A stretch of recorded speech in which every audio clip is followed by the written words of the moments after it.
El escritor español Francisco de Quevedo vivió en el siglo XVII, o sea, hace casi 3 siglos y medio. Si tenemos en cuenta que Internet, como lo conocemos hoy, nació a finales de los años 80 del siglo XX, la vida de Quevedo y de todas las personas del mundo que vivían en el siglo XVII no estaba ni remotamente afectada por la existencia de una tecnología que solo comenzó a transformar la vida de la humanidad más de 3 siglos después. Lo que me permite asegurar, sin mucho temor a equivocarme, que ni Quevedo ni nadie que viviera en el siglo XVII tendría mucho que decir en su propia época sobre la idea de tomar clases de creación literaria en línea, porque ni siquiera sabrían de qué coño están hablando. ¿Por qué? Y esto va para ti, tío sabiondo que comentó con sorna uno de mis vídeos convocando a tomar clases de creación literaria, diciendo ¿clases de creación literaria en línea? ¿Qué diría Quevedo de esto? Te lo voy a explicar.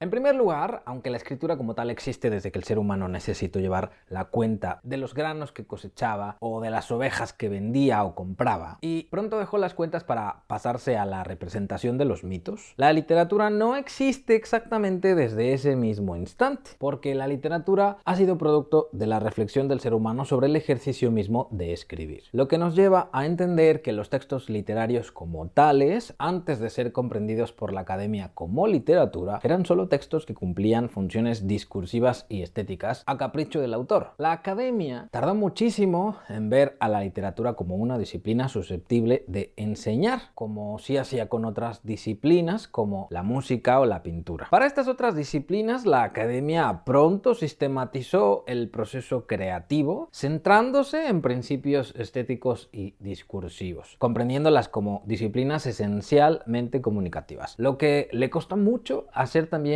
con la literatura. Esto sucedió quizá porque el uso de la palabra era vulgar. O sea, todos usaban palabras para comunicarse, para darse a entender, aunque no las escribieran, pero siempre hemos hablado. Pero no todos pintaban, bailaban o tocaban instrumentos musicales. Hacer música, pintura o danza siempre ha estado vinculado a las élites sociales y culturales. El arte no siempre ha sido democrático como tal vez lo es hoy en día. La literatura también se volvió elitista como esas otras disciplinas artísticas, pero no sucedió desde el momento mismo en que nació la escritura. Además, el soporte para capturar y hacer perdurables las palabras no existió sino hasta Gutenberg. Pero siempre hubo lienzos y pigmentos para hacer cuadros o la necesidad de decorar salones y palacios con ellos, así como siempre ha habido la necesidad de traer al músico o a las orquestas para amenizar las bodas, los convites. El soporte de la música siempre ha sido el aire y para escucharla no hace falta más que tocarla. Y la pintura nació ya con un soporte duradero y fácil de conservar. En el caso de las palabras solo perduraban a través del uso del lenguaje, de los mitos y leyendas que construían las tribus y la tradición de pasarlas de generación en generación a través de la oralidad, transformándolas cada vez que las contaban. Lo que ha hecho siempre de las palabras, sin un soporte como la imprenta, algo fugaz e inasible,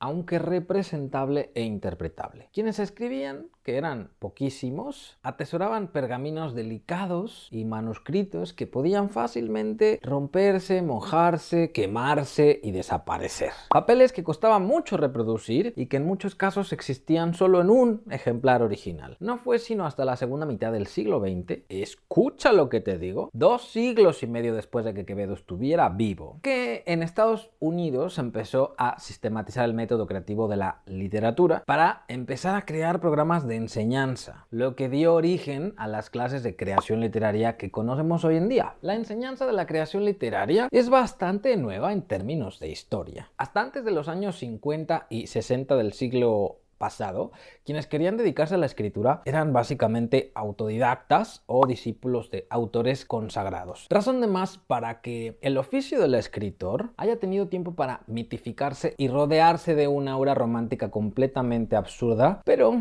más o menos necesaria para autores que necesitaban entenderse a sí mismos o entender el trabajo que realizaban. No tenían más remedio que arrimarse a ella. Y este es el caso de escritores como Quevedo, Cervantes, Lope de Vega, etc. Todos fruto de una época época hiper romántica de misticismo y misterio en torno al proceso creativo literario. Hemos empezado a entender la literatura desde la práctica y docencia de la creación literaria apenas ayer, como quien dice. Para escritores como Quevedo probablemente habría sido una enorme revolución hablar en términos de escritura creativa o creación literaria como lo hacemos hoy en día. Y no me cabe la menor duda, habrían sido ellos alumnos y luego quizá profesores de la disciplina, como sucede hoy con infinidad de autores que, además de dedicarse a escribir libros, entregan parte significativa de su vida a pensar la creación y ejercer la docencia, como hace un servidor. Podría hacerte una lista de escritores que hoy son reconocidos por sus obras contemporáneas, pero también por su trabajo docente, aunque si no ha salido de Quevedo y compañía, Don Sabiondo, quizá no te enteres de la misa a la mitad. En segundo lugar, hablemos de Internet y de la democratización del conocimiento que trajo consigo. Antes he dicho que el arte ha estado reservado o había estado reservado para las élites durante muchísimo tiempo. Quien hacía arte generalmente pertenecía a esas élites. Hoy en día y prácticamente desde la existencia de Internet, sobre todo desde la existencia de Internet, es posible hacer arte y darlo a conocer al mundo en un plis sin que tengas que pertenecer a ninguna élite. Y por si eso fuera peccata minuta, resulta que hoy en día también podemos adquirir múltiples tipos de formación en montones de disciplinas y oficios con todo tipo de niveles de especialización. Tenemos a nuestro alcance el material académico que producen las universidades más importantes del mundo hispanohablante, pero también y sobre todo las de las universidades gringas, que es donde se sigue partiendo el queso a nivel científico y artístico internacional. Ya no es raro que las universidades o empresas de desarrollo tecnológico, centros artísticos, etcétera, tengan su propio canal de YouTube o tengan una web. El trabajo de estas entidades no se queda entre las cuatro paredes que constituyen su actividad principal. Se expande a través de la red para llegar a un rinconcito pequeño perdido ahí al sur de la Patagonia Argentina, si alguien allí lo busca y lo quiere encontrar.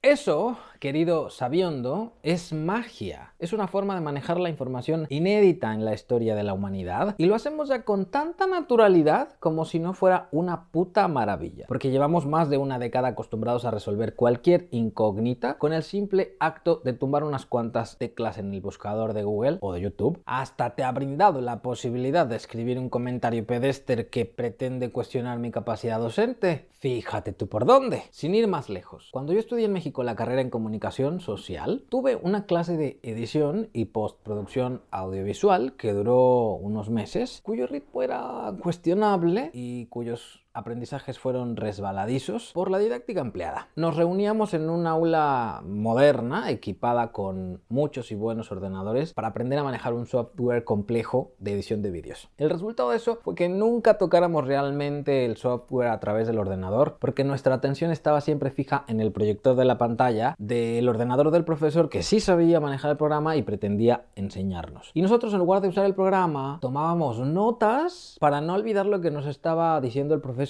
¿Alcanzas a ver lo ridículo que era? Tomando notas en una libreta de papel en un salón modernísimo lleno de ordenadores potentes y dispuestos para su uso. Hace unos meses compré un curso en línea para aprender a usar un nuevo software de edición de videos porque lo necesito para mi propio trabajo, para mi canal de YouTube. El curso me costó mucho más barato que el que pagué en la universidad. Y créeme, la experiencia es muy opuesta y positiva. Para empezar, las notas ya se quedaron en el pasado. Dispongo de vídeos tutoriales que puedo ver tantas veces como necesite y todos ellos están organizados en un temario que puedo seguir si quiero, pero que también puedo saltar si me apetece, para ir directo al tema o asunto que más me interesa en el momento en el que estoy estudiando. No tengo que asistir a un lugar físico para tomar el curso. Puedo hacerlo en casa o en una cafetería mientras meriendo. También puedo empezarlo hoy y terminarlo en 2025 si me da la gana, porque no voy a perder acceso a él durante el resto de mi vida, lo que me permite además volver a tomar alguna clase si olvidé algo importante. ¿Qué universidad te deja volver a tomar clases de un curso en el que te matriculaste hace 10 años? Si alcanzan a ver las diferencias sobradamente, ¿no? Creo que para la inmensa mayoría de la gente que sigue este canal está claro. Pero como este vídeo te lo estoy dedicando a ti, Sabiondo, y a todos esos cavernícolas del Pleistoceno que seguís pensando cosas tipo ¿clases de escritura creativa en línea? ¡Ja! ¿Qué diría Quevedo sobre esto? Entonces me voy a tomar la molestia de enumerar claramente unos cuantos argumentos a favor de la educación en línea, no sin antes recordarte que si Quevedo tuviera de pronto la oportunidad de viajar en el tiempo y llegar al año 2019 del siglo XXI, después de flipar en colores, tomaría tantas clases como pudiera y aprendería tanto como fuera capaz de los autores que hacen libros hoy, pensando que gracias a los avances conseguidos por las personas del futuro, podría volver al siglo XVII en su maquinita del tiempo, solo para asegurarse de que él, y no Cervantes, se haría con la joya de la corona literaria. Porque mientras él escribía sonetos, un tipo de literatura que hoy pasa totalmente desapercibida y sigue interesando a veces solo a un puño de académicos y poetas, Cervantes escribía la primera novela moderna de la historia, el género rey del mercado editorial, durante el siglo XIX, XX y lo que va del XXI. Y no estoy diciendo que la obra de Quevedo sea menor, que quede claro. También Shakespeare o Sor Juana Inés de la Cruz escribieron sonetos y son los putos amos. Pero ninguno de ellos es Cervantes. Ni lo que han escrito ha impactado tanto al mundo como la narrativa de Cervantes. Y eso es poco cuestionable, aunque debatible. Dicho lo anterior, he aquí unos cuantos argumentos a favor de la educación en línea. 1. Flexibilidad. Se acabó el horario y el protocolo impuesto. Ahora el control del proceso de aprendizaje recae, como debe ser, en el aprendiz. Y gracias a internet puedes estudiar sentado en el váter con el pijama hasta los tobillos a las 5 de la mañana si quieres, aprovechando todos y cada uno de tus ratos muertos. Cuando el control del proceso y el ritmo de formación recae sobre el alumno, la obligación desaparece para dar lugar al deseo y la inquietud. Un tipo de energía que sin duda empuja al alumno hacia el aprendizaje verdadero y no solo a la memorización de datos inútiles. 2. Accesibilidad. Ya no importa si vives o no en la capital del salseo. O sea que si no estás en Nueva York, da igual, puedes seguir en tu pueblito del norte de Yemen si quieres. No podrás relacionarte socioculturalmente con los culturetas de Nueva York, al menos no al grado de poder tocarlos y olerlos, pero siempre tendrás FaceTime, Amazon o YouTube o tecnologías futuras que te permitan seguir consumiendo la cultura que se produce en Nueva York, Tokio, Londres, Barcelona, etc. Sin importar dónde te encuentres, puedes estudiar programas hechos en otros lugares. Ahora mismo, por ejemplo, yo estoy estudiando un máster presencial en Barcelona, pero hay alumnos extranjeros que estudian otros másters que no son presenciales desde sus respectivos países sin perderse nada de lo que pasa en la universidad aquí en Barcelona. 3. Oferta formativa diversa y amplia. Ahora, si quieres estudiar algo, puedes. Todavía recuerdo cuando en 2004 no existía un solo espacio académico en México donde pudiera estudiar creación literaria. Había muchos talleres. Empezó a verlos desde los años 60 quizá. Y eran buenos talleres. De hecho, las licenciaturas en creación literaria que nacieron después se nutren bastante de lo que sucedía en los talleres literarios. Pero en 2004 no había en México licenciaturas en creación literaria. Por eso estudié comunicación social. Por eso y porque tenía claro que mi rollo era comunicar, aunque no solamente a través del periodismo. Hoy, más de una década después, en México existen varias licenciaturas, másters y diplomados en la materia, dentro del contexto académico y fuera de él. Si esto ha pasado en una sola ciudad del mundo, ¿alcanzas a entender lo que está pasando en Internet? Uno puede formarse prácticamente en lo que sea. Y no tenemos que elegir un programa determinado o impuesto por la academia, que siempre va retrasada. Pero es que ahora también la academia en todo el mundo da acceso a sus programas a distancia.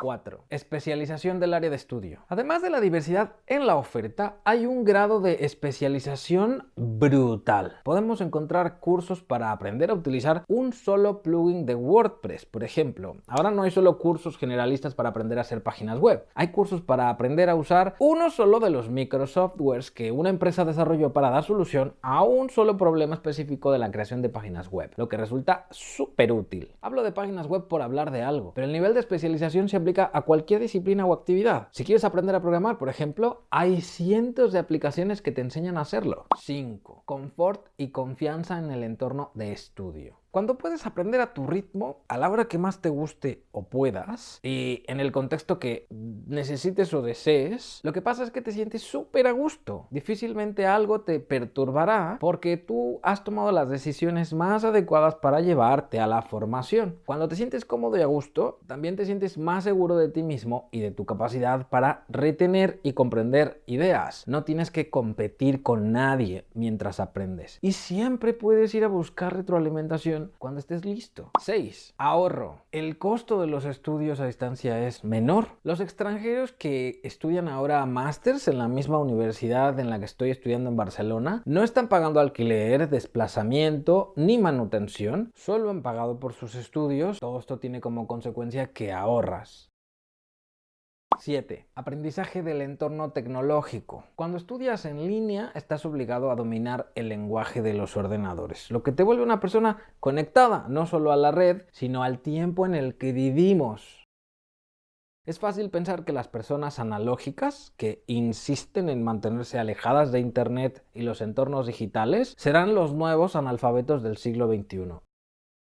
Y quizás ya lo son. No sé lo que piensas tú, pero ya resulta muy irritante cuando una persona te dice no sé adjuntar una foto o un archivo a mi correo electrónico. Eso es como equivalente a no saber las vocales del abecedario cuando hablamos de entornos digitales. Pero sigue habiendo gente que se pone nerviosa solo con la idea de encender el ordenador o utilizar su teléfono móvil más allá de WhatsApp. Si te formas en línea, a fuerza de tener que utilizar estos recursos, a fuerza de saberte mover en el entorno digital, terminas capacitándote para trabajar en entornos digitales. Adquieres un lenguaje propio del siglo en el que vivimos y te vuelves un individuo con mayores habilidades que quienes prefieren quedarse en lo analógico. Ojo, que a mí lo analógico me encanta. Yo nací en los 80 y conocí los casetes de cinta magnética para escuchar y grabar música, incluso los discos de acetato gigantes que ahora los amantes de la música pagan como lujo y fetiche hipster. De hecho, sigo prefiriendo leer un libro de papel en lugar de uno electrónico, pero eso no significa que estoy en contra del libro electrónico y de que la literatura prolifere y se desarrolle en el entorno digital. Para nada. Y para acabar, porque esto ya se está volviendo un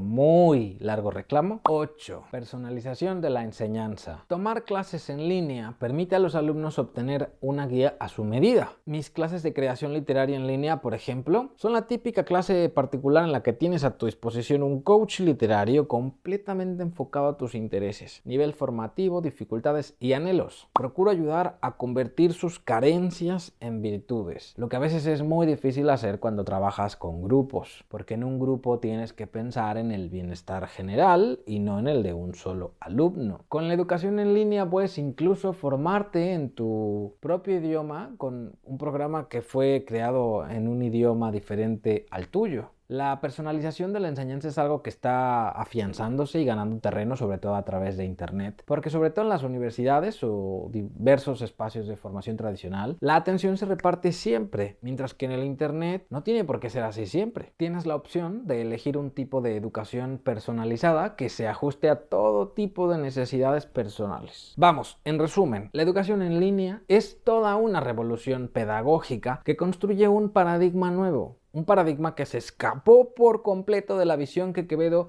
pudo siquiera imaginar cuando quiso entender y conocer el oficio literario. Y si Quevedo pudiera decir algo hoy, viajando al siglo XXI con su máquina del tiempo, y pasar aquí un añito o dos, diría algo como: érase un hombre a un ordenador pegado, érase un ordenador superlativo, érase una novela medio viva, érase un escritor mal informado. That's all. Suscríbete al canal para que no te pierdas nada, dale me gusta al vídeo y compártelo para que más tallerícolas como tú y menos como el Sabiondo ese descubran y afiancen su vocación literaria. Y si eres un verdadero tallerícola, entonces suscríbete al boletín de mi web entrando a israelpintor.com/boletín y rellenando el formulario. Te escribiré un email cada semana y podrás formar parte de mi lista exclusiva de contactos en WhatsApp. Y ya que estás, cuando me tengas por WhatsApp, graba un mensaje de voz contándome tus intereses y preguntas sobre creación literaria. Me inspiraré en ellos para hacer nuevos vídeos y buscaré darte siempre respuesta. ¿Tú qué opinas de la formación en línea? ¿La has probado? ¿La probarías? ¿Sí? ¿No? ¿Por qué? Los ataques irracionales y pedestres que solo tiran mierda no se valen. Si vas a debatir, argumenta. Yo creo que puede ser muy interesante y nos puede gustar mucho a todos conocer lo que se opina sobre el tema. Usa los comentarios del vídeo. Yo soy Israel Pintor, coach literario y profesor del taller de escritura creativa. Escribe, que la vida son 2 días y no hay bloqueo. ¡Chao! Que cuando escuchas opiniones Que puedan cabrear, tú te pones a callar y tendrás que soportar la mierda que se escapa de las bocas ajenas. Pero a los 26 añitos descubrí que la vida es corta para tanto popurrí y tanta gente.